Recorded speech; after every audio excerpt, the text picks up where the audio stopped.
queridos, graça e paz da parte de Cristo Jesus, nosso Senhor e Salvador. É um prazer nós estarmos juntos em culto, em adoração ao nosso Deus. Às vezes eu brinco, que o culto é como uma viagem de avião.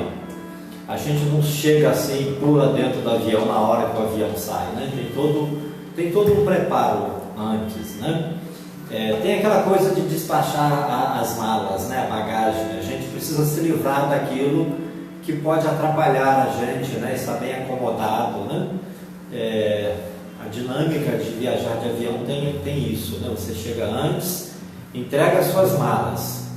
E o culto também tem um pouco disso, Você entrega as suas malas para Deus, você se desfaz dela para você ficar livre, leve e solto diante de Deus, E aí você faz o check-in e para o embarque, para o culto também, Você faz aí o check-in do seu coração, dos seus pensamentos, sentimentos, de suas motivações, porque culto só é culto se for uma entrega de um coração sincero e puro, A Bíblia diz que Deus procura pessoas que entregam esse coração assim, limpo, puro, sincero, e é isso que nós vamos fazer juntos.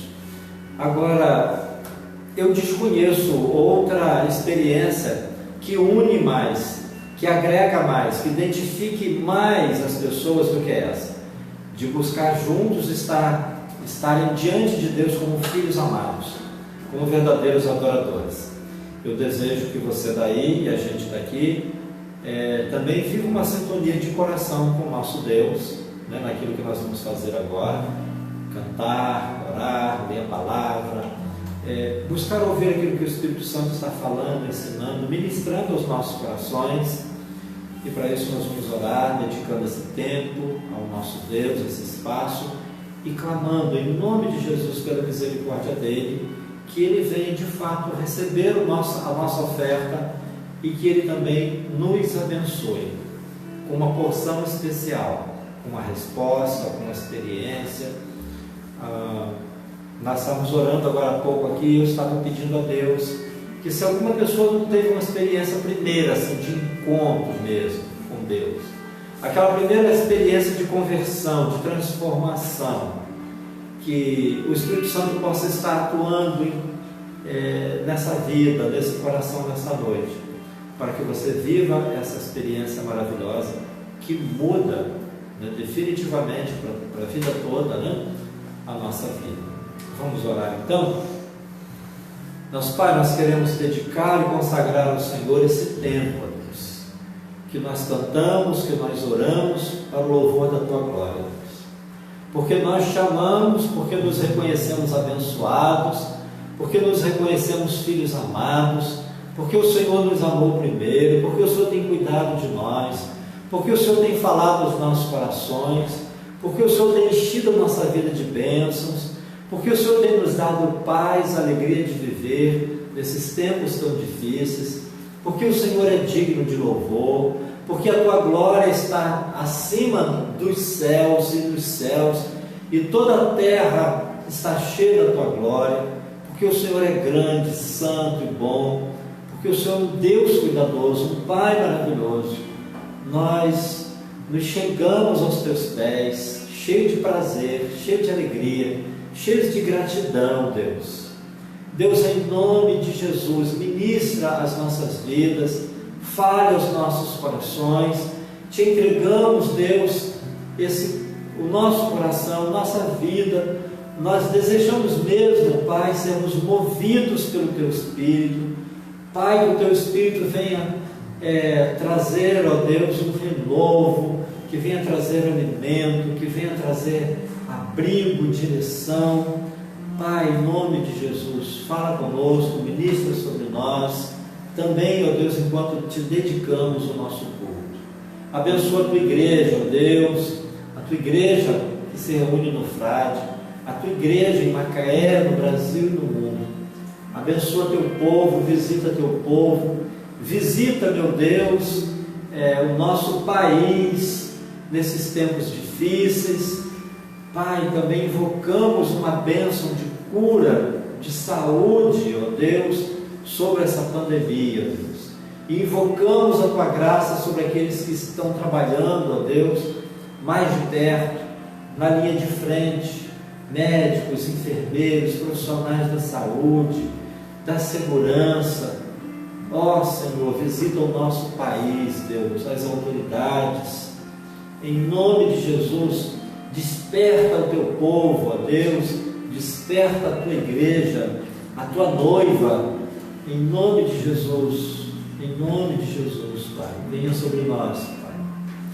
Nós consagramos ao Senhor, nosso Deus, todos os cânticos, as orações, a transmissão, ó Deus, deste culto, para a glória e louvor do Teu nome, em nome de Jesus. Amém.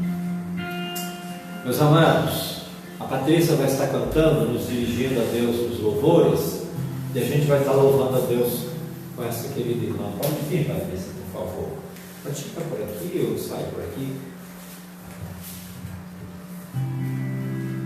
Que o Senhor cresça em nossas vidas, que Ele possa crescer cada vez mais em nosso coração, tomar o primeiro lugar, amém? Vamos adorar o nome do Senhor? Thank you.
Ele é tudo que precisamos. É nela que encontramos a paz que excede todo entendimento. Vamos fazer esse louvor agora numa oração, Senhor. Amém?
Graças a Deus.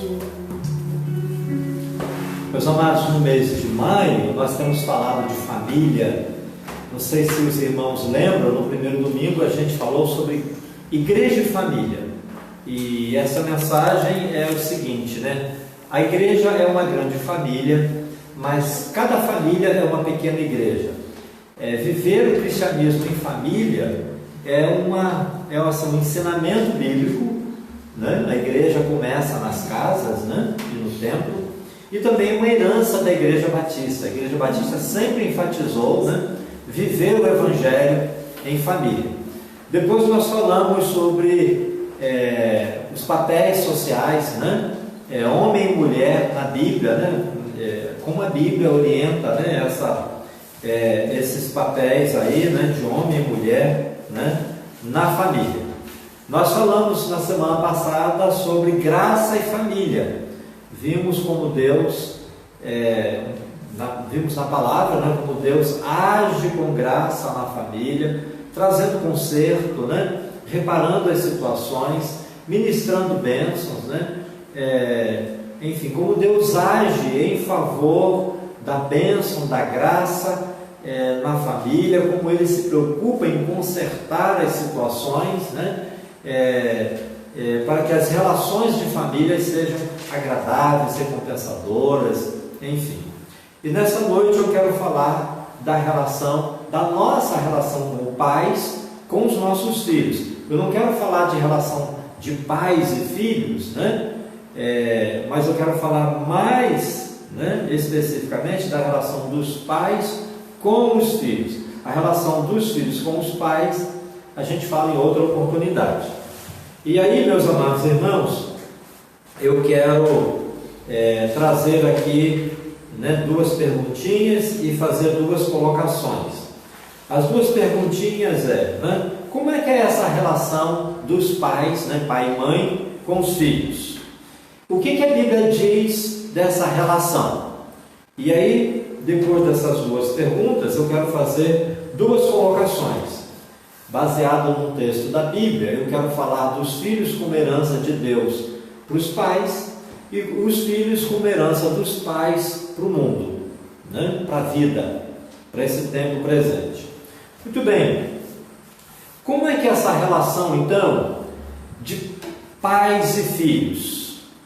Essa relação, sem dúvida nenhuma, é uma relação amorosa, é uma relação prazerosa, é uma relação de muitos afetos, é uma relação muito intensa, muito divertida, muito legal, né?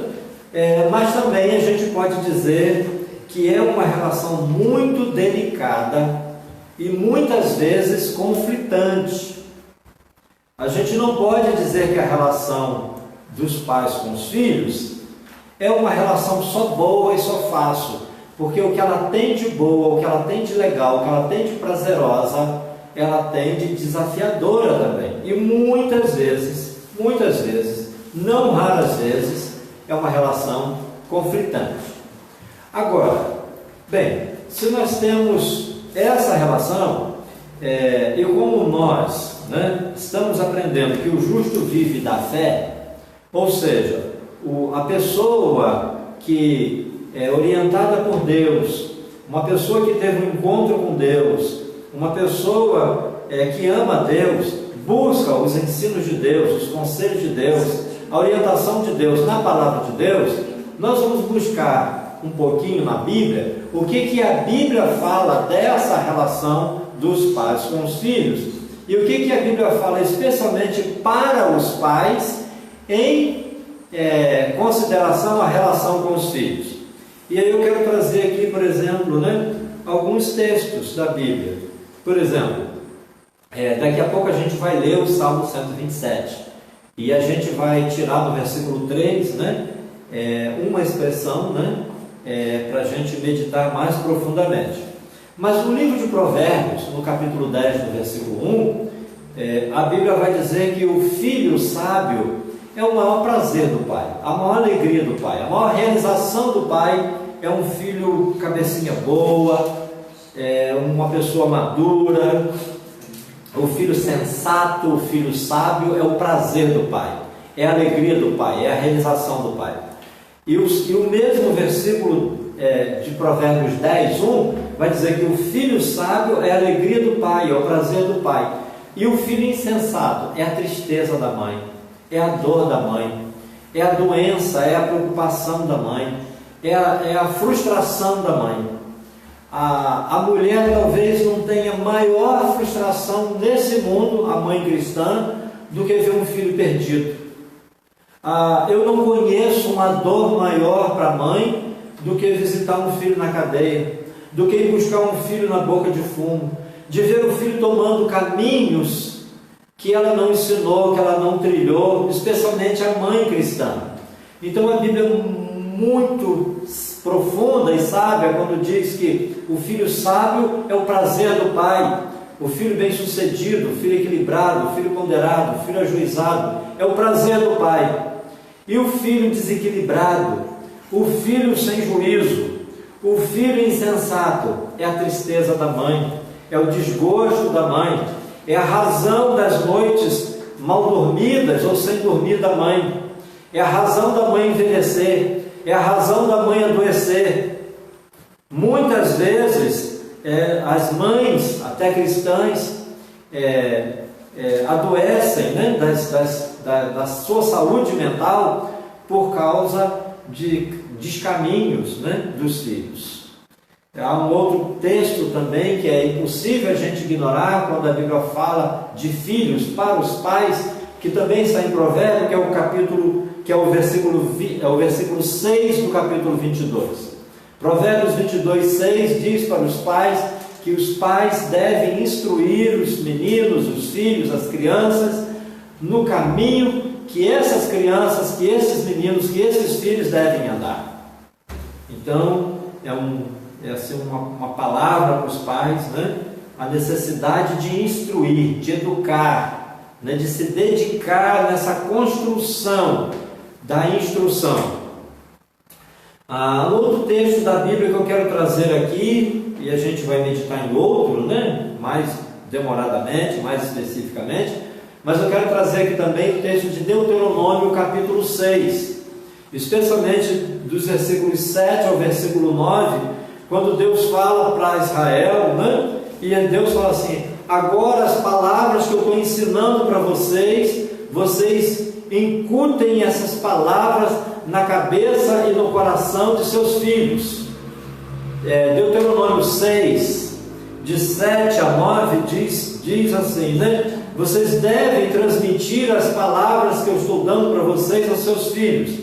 E Deus ensina como fazer isso, né? Ele diz assim, assentando com elas, senta com as crianças, agache, ajoelha, fique no mesmo nível das crianças, brinque com elas, ensine brincando, ensine sentado, ensine andando, deitando e levantando, em casa e no caminho.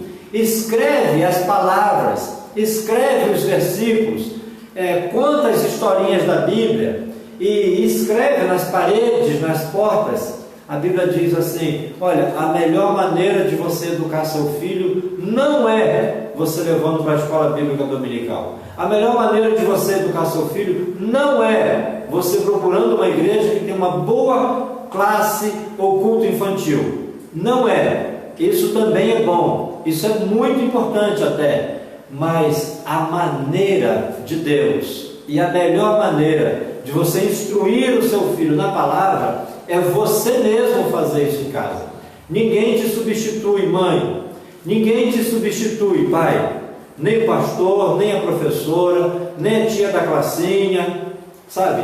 Nem a pessoa que escreve a historinha do livro. Ninguém te substitui. E esse encargo não é da tia, não é do tio, não é do pastor, é seu. Não foi para o pastor que Deus falou assim: pastores, vocês têm que educar os filhos dos outros, hein? Não tem esse versículo na Bíblia. Não tem. Pode procurar lá de Gênesis a Apocalipse, que você não vai achar esse versículo. Não tem ele. Muito bem. Eu também quero aqui mencionar o texto de Efésios capítulo 6. O apóstolo Paulo começa falando ali, dando instruções, né, sobre para a família, os maridos, amar as esposas entenderem, aceitarem, se submeterem espontaneamente a liderança do marido, os filhos obedecerem aos pais, mas agora falando para os pais, o apóstolo Paulo, por exemplo, fala em Filipenses 6 e em Colossenses 3, falando para os filhos. Nessas duas cartas que ele escreve uma seção para a família. Em 6,4 de Efésios, o apóstolo Paulo fala assim, vocês pais, não provoquem a ira a seus filhos. Não provoquem a ira dos filhos. E em Colossenses 3:21, ele fala de forma mais clara ainda, não irritem as crianças. Sabe por quê? Porque isso não vai ajudar vocês, isso só vai fazer os filhos, as crianças, os meninos, até os adolescentes, eles desanimam. Sabe quando a criança, todo mundo precisa de incentivo, né? Todo mundo precisa de correção, em amor, mas precisa de incentivo. Então, como é que você provoca a ira do seu filho? Muitas vezes você quer impor a sua autoridade e aí você impõe o autoritarismo. Autoridade é diferente de autoritarismo. Então, se você não fala com carinho, se você não fala com amor, se você não fala com respeito, você está comunicando o quê? Você não está instruindo, você não está ensinando, você não está ajudando, não é por aí. E não é só o que fala, muitas vezes é o tom de voz. Eu, por exemplo, tenho um tom de voz, assim, um jeito de falar mais agressivo, né? Os irmãos percebem, até mesmo agora, né? Esse jeito meu de falar, as caras e bocas, né? E essa voz impositiva, é um jeito, né? Meio agressivo. Agora, às vezes a gente tem que ter cuidado para não fazer da agressividade, que é o nosso jeito de ser, né? Que a gente expressa em falar, em vestir, nas cores que a gente usa, na forma de dirigir, enfim, né? Na forma de manusear uma panela, uma ferramenta. A gente não pode transformar isso em agressividade, ou melhor, em violência, né? Então, muitas vezes, a gente está provocando a ira dos filhos, porque a gente quer que eles respeitem a gente, mas a gente não respeita. A gente não respeita o tempo deles, a hora deles, a vontade deles, o momento deles, o jeito deles, a limitação deles. Não respeita a individualidade deles, não respeita o silêncio deles, a privacidade deles, enfim. Então a Bíblia diz assim, não provoque. Muitas vezes é o tom da voz, muitas vezes, né? E depois a Bíblia fala, né, em Colossenses 3:21, não irritem, porque se você irritar, ele perde o ânimo, ele ele desiste de tentar ser uma pessoa melhor, ele desiste de tentar compreender seus ensinos, ele desiste de tentar praticar o que você ensina. Aliás, os nossos filhos aprendem, não é com o que ouvem, né? Não é com o que ouvem. Todo mundo sabe disso, né? Todo mundo que tem filhos sabe disso, né? Os filhos veem, na verdade, o que a gente é, né? O que a gente faz. Muito bem, queridos. Então, é uma relação divertida, prazerosa, abençoadora demais, muito legal, mas também desafiadora, delicada e conflitante. E a Bíblia traz algumas orientações. Mas agora eu quero falar de uma orientação e de uma palavra especial da Bíblia para aplicar a nossa reflexão aqui. Essa palavra está no Salmo 127. Eu já tenho dito aqui que os Salmos 127 e 128 são salmos de família. E me parece, amados, que o Salmo 127 é um salmo escrito especialmente para instruir os pais em relação aos filhos. Observem que o salmo, ele introduz o assunto de uma forma, né, direta e profunda, né? E depois ela só fala de filhos. O Salmo 128 vai falar de esposa e filhos, mas o 127 só fala de filhos. Então o Salmo 127, eu vou lê-lo todo e depois eu vou voltar no versículo 3. O Salmo 127 diz assim: se o Senhor não edificar a casa, em vão trabalham os que edificam. Se o Senhor não guardar a cidade, em vão vigia a sentinela. Inútil vos será levantar de madrugada, repousar tarde, comer o pão de dores, pois assim dá ele aos seus amados o sono. Eis que os filhos são herança do Senhor, e o fruto do ventre o seu galardão. Como flechas na mão do valente, assim são os filhos da mocidade. Bem-aventurado o homem que enche deles a sua aljava. Não serão confundidos quando falarem com seus inimigos à porta. Meus amados, como disse, me parece que esse texto fala de filhos, fala da relação que os pais devem ter com os filhos. A Bíblia diz, né, como é bom, como é feliz o homem que tem um monte de filhos, que enche a casa de filhos, que enche a aljava de filhos. Né? A aljava era uma bolsinha de carregar flechas. E ali, né, o caçador ou o guerreiro colocava as flechas todas prontinhas naquela bolsinha, né, para caçar ou para guerrear. A Bíblia diz assim, o homem que tem um monte de filhos, o casal, a família, a mulher, né, que tem um monte de filhos, são muito felizes, porque é uma alegria, uma bênção. Bem, como é que a Bíblia fala de filhos aqui, irmãos? A Bíblia aqui fala de filhos de uma forma maravilhosa, de uma forma prazerosa, de uma forma gostosa demais. No versículo 3, então, a Bíblia diz assim, ó, os filhos são herança do Senhor. Essa expressão está no versículo 3 e é nela que eu quero meditar um pouquinho com os irmãos. Os filhos como herança do Senhor.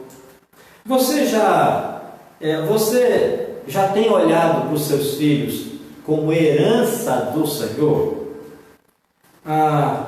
O que é herança? O que é isso? Né? Como que a gente entende, interpreta essa expressão na Bíblia, né? Dos filhos como herança do Senhor? Eu vejo essa expressão de três formas diferentes. A questão da realização, né? Ter um filho é uma realização. Todo ser vivo, ele se realiza na procriação, né? E quando a gente vê alguém, né, o fruto do ventre, né, o fruto da nossa semente, meu Deus, né, uma realização, né, sem fim. Parece que tipo assim, poxa vida, né, eu me realizei, né, como ser humano. Agora, eu penso também que o filho é herança do Senhor enquanto encantamento. O filho traz um encantamento para o casal, que é uma coisa incrível. Eu não conheço nada mais prazeroso do que, como diz o ditado, lamber a cria. Caleb está com 20 anos, como é gostoso beijar, morder, esfregar, né? O rosto, o cabelo, a barba, enfim, que coisa gostosa. Parece que para a gente, o filho que faz 2 anos, 10 anos, 20 anos, 50 anos, aquele chamego, aquele amor, aquela paixão, aquele encantamento não acaba. Parece que os filhos, quando chegam, trazem assim um renovo. É quando chegam ao mundo, é quando chegam em casa depois do trabalho, ou quando chegam em casa depois da festa, da diversão, quando chegam da igreja, quando eles já moram longe, que vêm visitar os pais. Eu vejo, por exemplo, meu sogro e minha sogra. Quando a gente chega, parece assim que eles, se tinha alguma coisa errada ali, se eles estivessem tristes ou brigando, a gente não sabe que eles estão, parece que muda tudo, a cara, o sorriso, a alegria deles, né? E aí também tem um encantamento, né, que eu acho da gente se ver no filho. Como eu me vejo no meu filho. E eu gostaria de ter outros filhos para me ver mais ainda, para ver a Gisele também, né? E eu sei que a Gisele também se vê muito, né, no nosso filho. Mas também eu penso que essa expressão que os filhos são herança do Senhor tem um outro sentido, o sentido de multiplicação. Eu era sozinho, eu casei com Gisele e Deus nos deu Caleb. Eu era um, Deus me deu, me multiplicou com mais uma, né? E agora nós somos 3. Que coisa interessante, né? 1 com mais 1 igual a 3. A herança do Senhor, o mistério, né, profundo e maravilhoso de Deus. Agora, meus amados, olhar os filhos como herança, claro que é gostoso, claro que é prazeroso, claro que é maravilhoso, claro que é encantador, claro que é realizador, mas também me traz alguns desafios. E às vezes, né, e esses desafios não são desafios pesados e ruins, não, são desafios bons, tipo, você tem vivido o prazer, você tem desfrutado a relação com o filho, a presença do filho, o contato físico com os filhos, você tem desfrutado disso como um prazer? Sabe que os filhos é herança do Senhor, porque a sua herança é esse prazer de desfrutar dessa relação com alguém que é tão especial, que a gente precisa abraçar, precisa beijar, precisa cheirar, precisa botar no colo, precisa ir para o colo deles. A relação com os filhos é uma relação de corpo, é uma relação de toque, é uma relação de afago. E toque físico, afago, palavras de afirmação, isso tudo faz bem demais, é gostoso demais. Então fica aí o desafio de você desfrutar mais da relação com o seu filho, desfrutar. Talvez você esteja dizendo assim: pastor, o senhor não sabe da nossa realidade, e eu com meu filho, eu com a minha filha, mas pai, mãe, eu quero te dar um conselho. Tenta deixar, pelo menos de vez em quando, os problemas de lado e falar assim: filho, eu estou com saudade de você. Minha filha, eu estou com saudade de você. Eu quero ficar só um pouquinho com você para te beijar, para te dizer que eu te acho linda, para te dizer que eu amo o seu cheiro. Eu estou com saudade de ter você no meu colo. Eu adoro quando você vem no meu colo. Fica um pouquinho comigo, deita no meu colo, desfruta, faz um cafuné. Deixa o seu filho, sua filha, mesmo que ele já tenha um filho, dormir no seu colo, encostar no seu peito. Desfruta isso e presenteie também o filho com isso. Há um outro desafio em relação aos nossos filhos como herança do Senhor. Se os filhos são herança do Senhor, eu tenho o desafio de glorificar a Deus na minha relação com meu filho. Se o filho é uma herança do Senhor, Deus precisa ser glorificado nessa relação. E a pergunta que não quer calar é: Deus é glorificado na sua relação com seu filho? Ou Deus é ignorado? Ou Deus é desonrado? E um outro desafio, né, para você pai, para você mãe, é depender de Deus para estabelecer essa relação, para manter essa relação e para orientar essa relação. É depender de Deus. Você precisa de Deus. Você precisa construir junto com Deus. É por isso que o Salmo diz assim: se o Senhor não te ajudar, você pode se esforçar pra caramba, mas não vai dar certo. Se o Senhor não edificar a sua casa, se o Senhor não abençoar a sua relação com o seu filho, você vai trabalhar para dar o melhor para ele. E muitas vezes tem o desgosto de ver seu filho cada vez mais distante de você. Os filhos, quando eles chegam a se perder, quando eles chegam a se distanciar geograficamente, teve todo um processo anterior. Eles se desligam emocionalmente, eles se desligam do coração, eles se desligam mentalmente, já não estão falando a mesma língua. Observa, não estão sentindo a mesma coisa, não estão falando a mesma língua, e aí é um processo, é uma questão de tempo, o filho não querer ficar perto. Uma bênção que o Salmo 128 fala é que, como é feliz o homem que teme a Deus e anda no seu caminho, porque os filhos dele têm prazer de estar à roda da mesa com ele. O filho pode ser casado, ser importante, os pais serem pessoas simples, morarem na roça, os filhos podem morar na capital, ser doutores, mas os filhos esperam aquela data especial, o dia dos pais, o dia das mães, o aniversário do pai, o aniversário da mãe, para ir almoçar com o pai, almoçar com a mãe, para estar na mesa, para conversar, para sorrir, para contar piada, para lembrar a infância. O homem que teme a Deus vive essa experiência de comer com os filhos, de estar sempre à mesa. É o que o Salmo 128 fala. E você precisa construir com Deus essa relação. Você precisa depender de Deus para construir essa relação. E quando eu falo você, eu estou falando de mim mesmo, tá? Eu sou o primeiro. Bem, a Bíblia diz que os filhos são herança do Senhor. Mas o que a Bíblia não diz, mas podia dizer, é o seguinte: os filhos são herança do Senhor para o casal, e isso é verdade, né? E a gente fala o que, irmãos?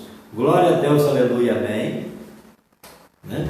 Mas também tem uma verdade contida aqui, tem uma verdade oculta aqui, que tem a ver com herança, que é o seguinte: os filhos também são herança do casal para o mundo. Os filhos são herança dos pais para o mundo. É ou não é? Talvez você não tenha pensado nisso, mas é. E agora você está na obrigação de pensar, porque a pergunta que não quer calar é: que tipo de herança que eu estou deixando para o mundo? Porque a herança pode ser uma herança bendita ou pode ser uma herança maldita. E a maioria dos pais querem um mundo melhor para os seus filhos, mas isso é impossível, não depende deles. O que depende de cada pai, de cada mãe, de mim, da Gisele, de cada casal, é construir um filho melhor para o mundo. Você não vai conseguir fazer um mundo melhor para o seu filho, até porque a palavra de Deus diz que o mundo, de si mesmo, ele vai de mal a pior. Agora, você consegue dar ao mundo, sabe, uma herança bendita, um filho melhor. Um filho melhor. E aí a gente volta àquela construção com Deus. Isso é uma construção. Isso não acontece só orando, só levando na igreja.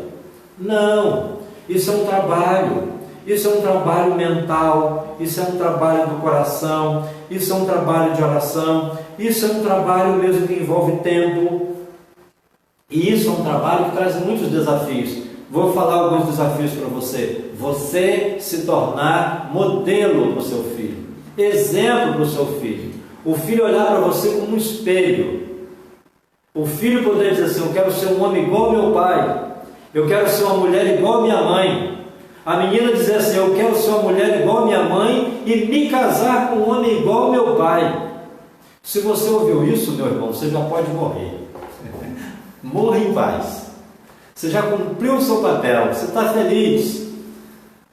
Se você não viveu isso, pede a Deus mais um bocadinho de tempo, porque é sempre tempo de construir, de chamar e falar: filho, papai errou, mamãe errou, e a gente quer rever isso aqui, eu quero que você me desculpa. Porque o legal é isso, é o menino falar assim: eu quero ser um homem igual ao meu pai, e eu quero me casar com uma mulher igual a minha mãe. É isso que é legal, é isso que é bonito. Essa é a nossa avaliação, irmãos. Sabe? É isso. Então esse é um desafio. Tornar-se modelo, exemplo para os nossos filhos. Ensinar o temor de Deus é outro desafio. Ensinar o temor de Deus. Compartilhar o amor de Deus. Ensinar os valores de Deus e os valores da família. E aí os valores de Deus é o próprio Deus, é a própria família. Mas aí também entra o trabalho. A tendência é que os nossos filhos pensem que as coisas acontecem magicamente, que comida cai do céu, sabe, que celular cai do céu, roupa nova e boa cai do céu. A roupa suja a gente bota num lugar e magicamente ela fica limpinha e aparece dobradinha no nosso guarda-roupa. Caleb sabe que não é assim, porque Gisele já deu a tarefa para ele. Você dobra a roupa e você guarda a roupa dela, inclusive, porque é uma tarefa. Nós devemos ensinar nossos filhos a trabalharem. Nós devemos dizer para o nosso filho que não existe honra sem trabalho, não existe riqueza sem trabalho. Nós devemos ensinar o valor do trabalho, o valor da honra e do respeito. Devemos ensinar isso para os nossos filhos. E nós temos um grande desafio. Isso tudo, na verdade, mais um pouco, é o desafio de discipular os nossos filhos.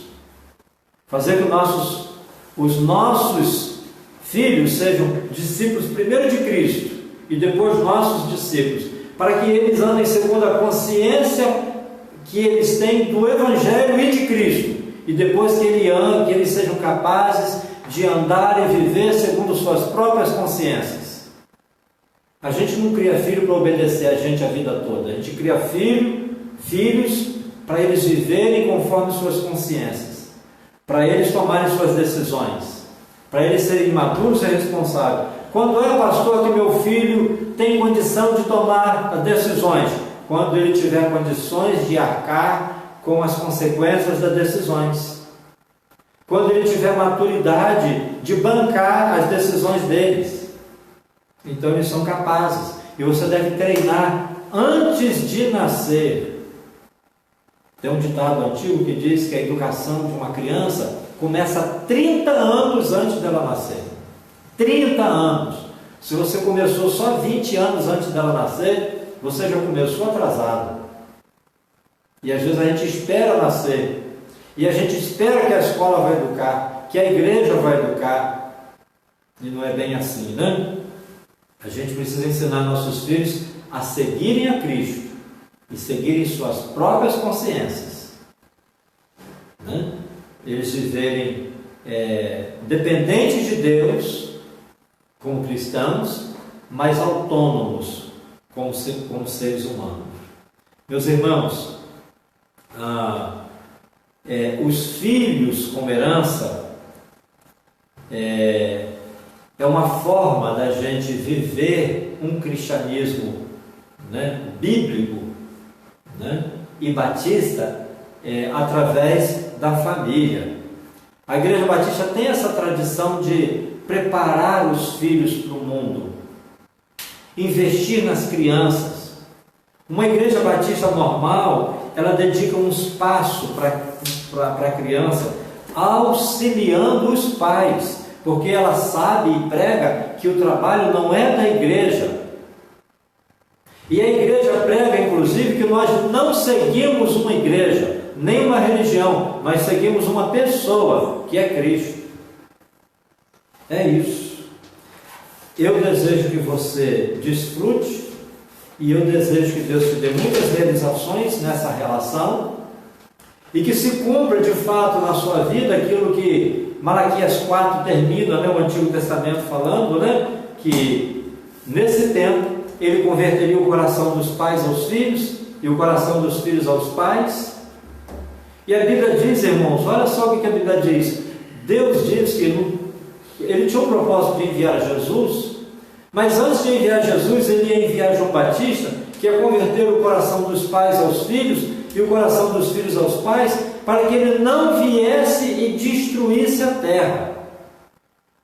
Sabe? Os nossos filhos são a preservação do mundo, como sal e luz. Como sal e luz. Vamos investir nessa relação. Vamos desfrutar dela, mas vamos entender que todo privilégio corresponde a uma responsabilidade do mesmo tamanho. Então é um prazer, é uma alegria, uma bênção, é um privilégio poder educar, né? É um privilégio ter os filhos como herança. Agora vamos pensar, né, nessa relação, nessa construção aí, desse relacionamento. Vamos cuidar da nossa herança. Eu quero encerrar a minha fala dizendo isso. Vamos cuidar da nossa herança. Amém, queridos? Vamos orar? Pai, eu oro pelo meu filho. Eu oro pelos filhos dos meus irmãos. Eu oro pelas famílias da Igreja Batista do Frade. e pelas famílias da tua igreja, no Brasil e no mundo. Nesses tempos, ó Deus, que o mundo tenta seduzir nossos filhos.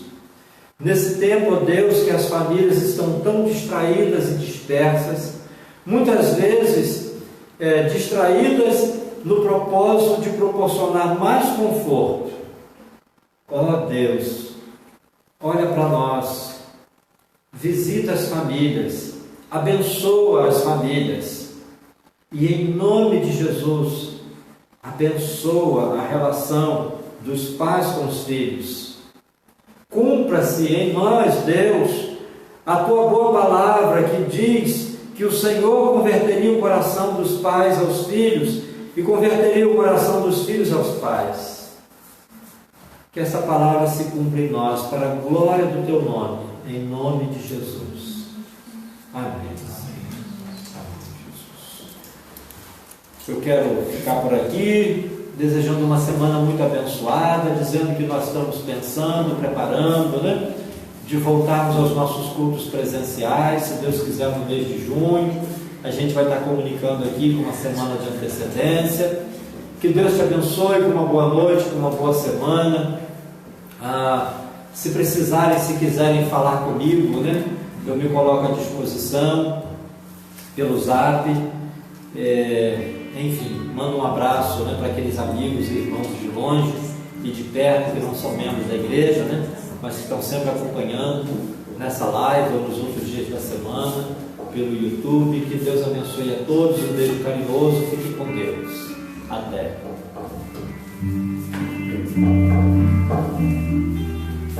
Amém.